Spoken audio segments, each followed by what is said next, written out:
आज का दिन मैनिफेस्टो में 5 बड़े आइडिया हैं।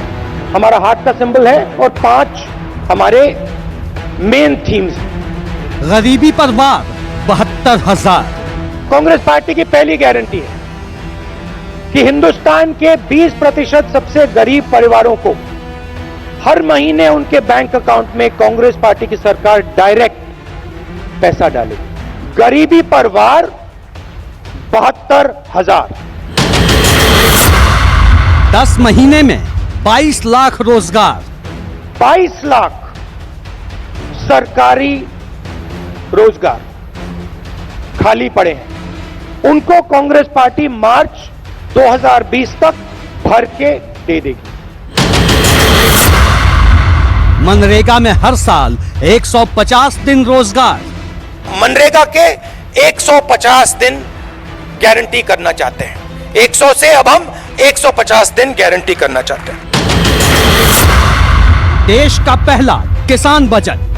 किसानों का एक सेपरेट बजट होना चाहिए। हिंदुस्तान के किसान को मालूम होना चाहिए कि उसको कितना पैसा दिया जा रहा है, उसकी एमएसपी कितनी बढ़ाई जाएगी, सब उसके सामने होना चाहिए। जीडीपी का 6% शिक्षा के नाम।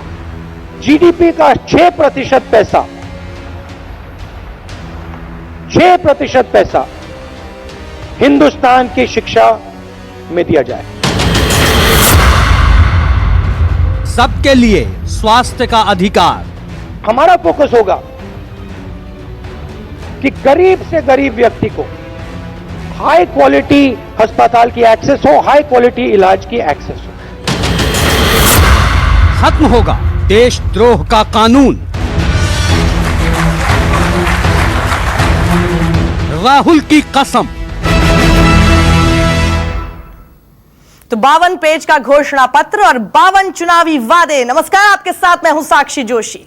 अगर कांग्रेस की बनी सरकार तो 10 लाख में मिलेंगे 22 लाख रोजगार। यह दावा है कांग्रेस का, जिसने अपना चुनावी घोषणा पत्र पेश कर दिया है। वादा यह है कि किसानों के लिए अलग से बजट होगा, शिक्षा और स्वास्थ्य के लिए बड़ा बंदोबस्त होगा और सबसे बड़ी बात कि देशद्रोह के कानून को निरस्त किया जाएगा। कांग्रेस का वादा है कि हम निभाएंगे, पर सवाल है कि कैसे निभाएंगे। सबसे पहले देखिए यह रिपोर्ट। ये कांग्रेस की जन आवाज है, ये पार्टी का चुनावी मैनिफेस्टो है, ये राहुल की कसम है।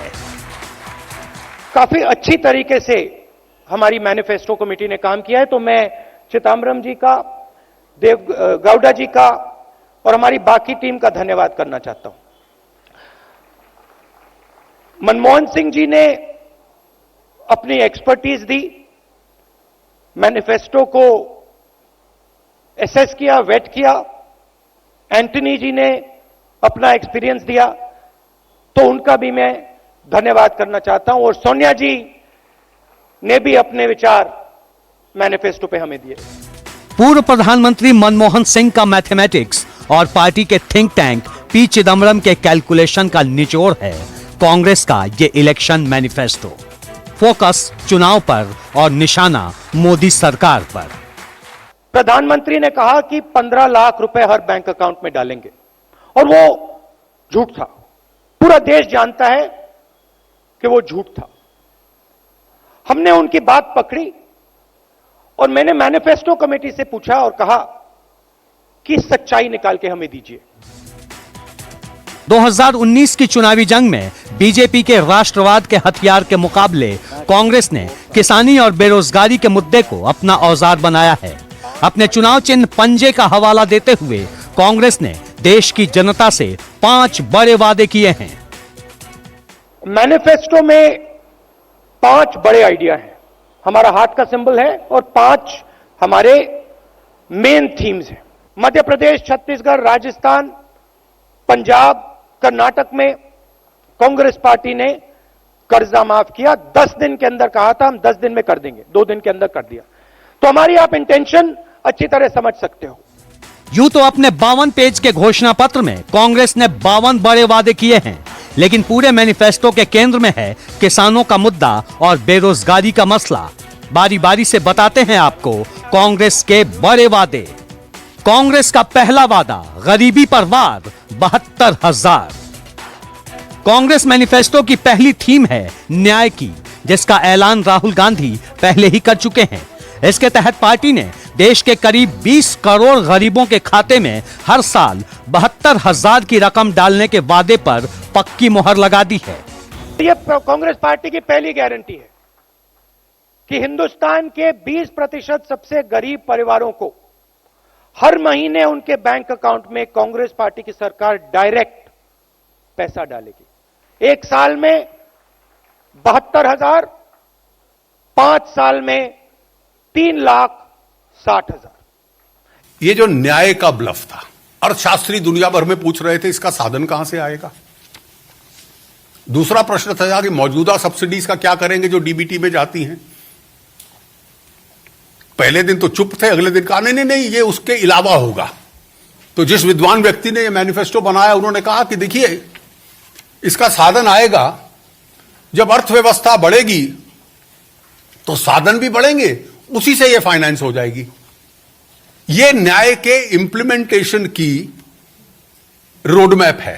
जो सवाल उठाते हैं घोषणा पत्र पढ़कर कि ये नामुमकिन है, ये नहीं हो सकता है, यह असंभव है, ये सब बोलने के लिए।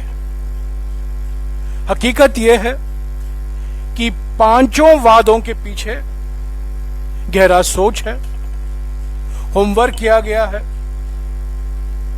और जो घोषणा पत्र में हमने लिखा है वो सिर्फ वादे नहीं है।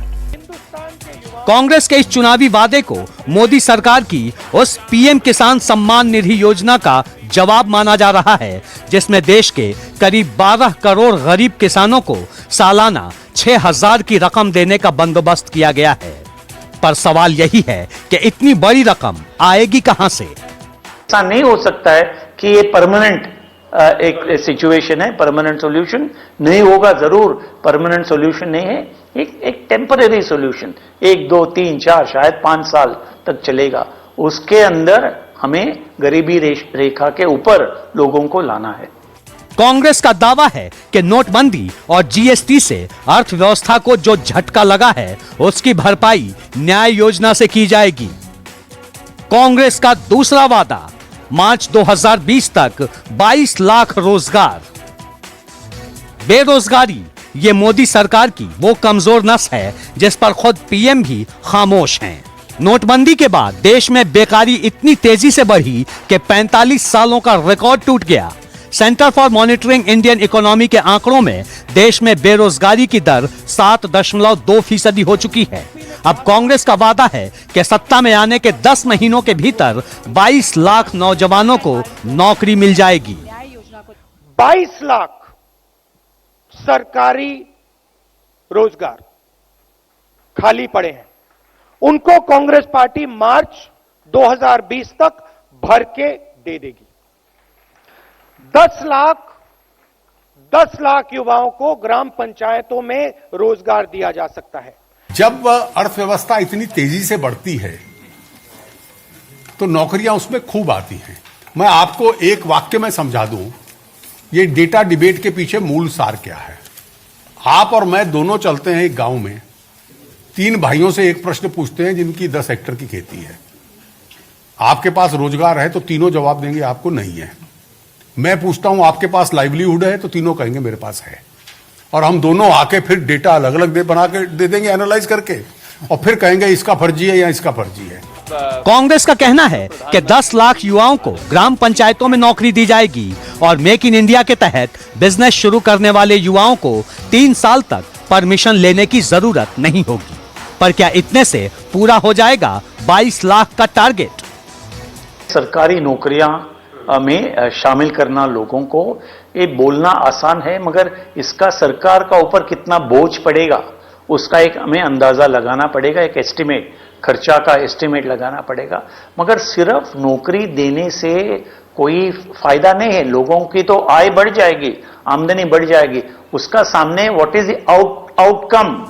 मोदी सरकार ने सत्ता में आने से पहले हर साल 2 करोड़ रोजगार का वादा किया था। रिजल्ट सामने है। ऐसे में सवाल है कि कहीं कांग्रेस का ये वादा भी सिर्फ चुनावी ऐलान बनकर न रह जाए। बहरहाल बढ़ते हैं राहुल की अगली कसम की ओर।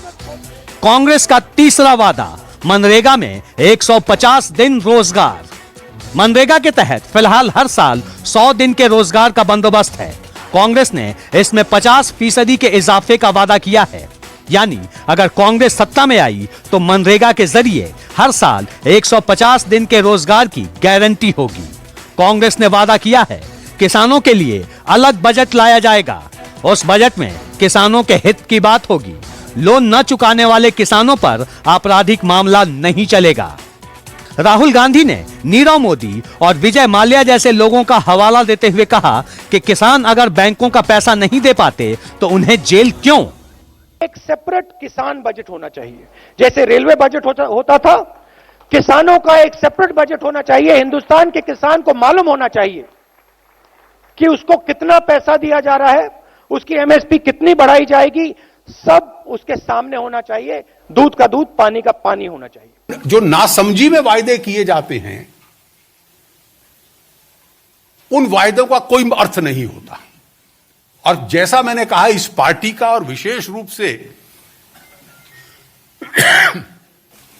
गरीब के साथ नारों की खिलवाड़ करने का जो इतने वर्षों का इनका एक धोखा रहा है, उस धोखे और ब्लफ को आगे बढ़ाने का आज एक और प्रयास है। किसान बजट का मकसद यह है, सिर्फ कर्ज माफी नहीं है, पर कर्ज मुक्ति कैसे हो, यही सोच किसान बजट का वादे के पीछे है। इतना ही नहीं, राहुल गांधी ने यह भी भरोसा दिलाया कि राजस्थान, मध्य प्रदेश और छत्तीसगढ़ की तर्ज पर बाकी राज्यों के किसानों का कर्ज भी माफ किया जाएगा।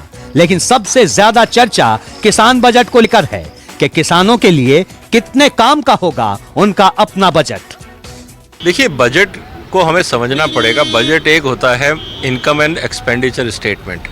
अगर राहुल गांधी साहब कह रहे हैं वो नया बजट लेके आएंगे एग्रीकल्चर के लिए, तो सबसे इम्पॉर्टेंट फैक्टर तो यही है कि ये तो वो बता रहे हैं कि खर्चे एग्रीकल्चर में क्या क्या करेंगे, लेकिन एग्रीकल्चर सेक्टर से सरकार को इनकम क्या होगी, जब तक ये नहीं डिक्लेयर करेंगे तो बजट कैसे बनेगा। नहीं तो एक एक्सपेंडिचर स्टेटमेंट रह जाएगा, वो तो अभी भी हो रहा है।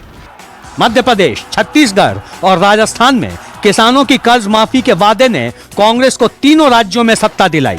इसलिए राहुल गांधी ने लोकसभा चुनाव में भी एक बार फिर किसानों का ही दांव चला है। फैसला किसानों को ही करना है।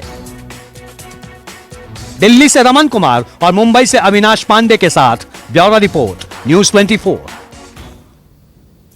कांग्रेस का यह घोषणा पत्र पूर्व वित्त मंत्री पी चिदम्बरम की अध्यक्षता में बनी समिति ने तैयार किया है और दावा है कि इसमें समाज के हर तबके का ख्याल रखा गया है। 1,60,000 से भी ज्यादा सुझावों के आधार पर इसे बनाया गया है। इसके लिए 20 सब कमिटीज बनाई गई। 24 राज्यों और 3 केंद्र शासित प्रदेशों की 60 लोकेशन कवर की गई और 12 देशों के एनआरआई से सलाह ली गई। बहरहाल कांग्रेस के इस मैनिफेस्टो में शामिल कई वादों को लेकर सियासी महाभारत शुरू हो गई है। रोजगार, गरीब और किसानों के अलावा कांग्रेस के घोषणा पत्र में इस बार शिक्षा के लिए बजट को भी बड़ा मुद्दा बनाया गया है। कांग्रेस का चौथा वादा, शिक्षा के लिए 6% बजट। पिछले कुछ सालों से शिक्षा बजट में लगातार कमी आई है।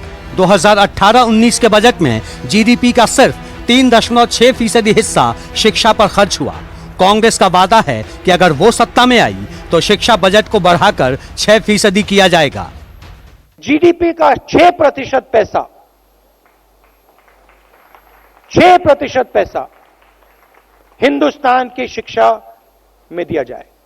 यूनिवर्सिटीज, कॉलेजेस, आईआईटीज, आईआईएम, हमारे जो बेहतर सबसे टॉप क्वालिटी के इंस्टीट्यूशंस हैं, हम उनको सब जगह सब लोगों के लिए एक्सेसिबल बनाना चाहते हैं। यहाँ ये भी बताते चलें कि यूपीए 2 सरकार के कार्यकाल के आखिरी साल यानी 2013-14 में जीडीपी का सिर्फ 3.1% हिस्सा ही शिक्षा पर खर्च किया गया था। ऐसे में सवाल फिर वही है कि शिक्षा पर बजट बढ़ाया गया तो इतनी बड़ी रकम कैसे जुटाएगी सरकार। ये सही कदम है, क्योंकि ये सब जो हायर स्कूल्स ऑफ लर्निंग जो कहा जाता है काफ़ी महंगा है लोगों के लिए। आईआईएम में कोई साधारण लोग जा नहीं पाएंगे, बहुत महंगा है। तो एक गरीब लोगों के लिए जो मेरिट में बच्चे इन स्थापना में जाना चाहिए, आईआईटी हो या आईआईएम हो, उसका एक अलग एक कोटा या कोई नंबर ऑफ सीट्स का एलोकेशन होगा तो बहुत बढ़िया है, बहुत अच्छा है। कांग्रेस का 5वां वादा, सबके लिए स्वास्थ्य का अधिकार। मोदी सरकार ने आयुष्मान योजना के तहत गरीब जनता की सेहत दुरुस्त करने का दावा किया, पर कांग्रेस अपने मैनिफेस्टो में गरीबों के लिए सरकारी अस्पतालों में ही वर्ल्ड क्लास सेवा देने का वादा कर रही है। हम सरकारी अस्पतालों को, सरकारी पब्लिक हेल्थ को मजबूत करने का काम करेंगे और हमारा फोकस होगा कि गरीब से गरीब व्यक्ति को हाई क्वालिटी अस्पताल की एक्सेस हो, हाई क्वालिटी इलाज की एक्सेस हो। सवाल है कि सरकारी अस्पतालों की हालत किसी से छिपी नहीं, ऐसे में गरीबों को कैसे मिलेगा स्वास्थ्य का पक्का अधिकार? बेरोजगारी, गरीबी, शिक्षा और स्वास्थ्य के अलावा भी कांग्रेस मैनिफेस्टो में कई बड़े वायदे किए गए हैं जिन पर बीजेपी सवाल खड़े कर रही है। इनमें सबसे खास है देशद्रोह की धारा 124A को हटाने की बात। कांग्रेस का आरोप है कि इस कानून के दुरुपयोग को देखते हुए पार्टी ने इसे हटाने का फैसला किया है। इंडियन पीनल कोड से सेक्शन 124 कैपिटल ए सेडिशन हटा दिया जाएगा। देशद्रोह करना अब अपराध नहीं होगा। जो पार्टी इस तरह का घोषणा करती है वो इस देश के एक भी वोट की हकदार नहीं है। जो कुछ सुप्रीम कोर्ट ने कहा है, सुप्रीम कोर्ट का जो निर्णय है उसी को हम लागू करेंगे। जो संशोधन की बात हो रही है वो सीमित संशोधन है। वादे का आलोचना हो रहा है तो ये मानकर चलिए ये आलोचना सुप्रीम कोर्ट के निर्णय का हो रहा है। जेएनयू प्रकरण याद होगा आपको, जहां कथित तौर पर देश विरोधी नारेबाजी के आरोप में छात्र नेता कन्हैया समेत जेएनयू के कई छात्रों पर देशद्रोह का आरोप लगाया गया था। उस मामले की गूंज अभी तक थमी नहीं है। इसी तरह जम्मू कश्मीर में लागू धारा 370 को लेकर बीजेपी का रुख आक्रामक रहा है, पर कांग्रेस ने साफ कर दिया है कि अगर वो सत्ता में आई तो न तो इस धारा को खत्म करने की अनुमति दी जाएगी और न ही इसकी कोशिश की जाएगी। दिल्ली से रमन कुमार के साथ ब्यूरो रिपोर्ट, न्यूज़ 24।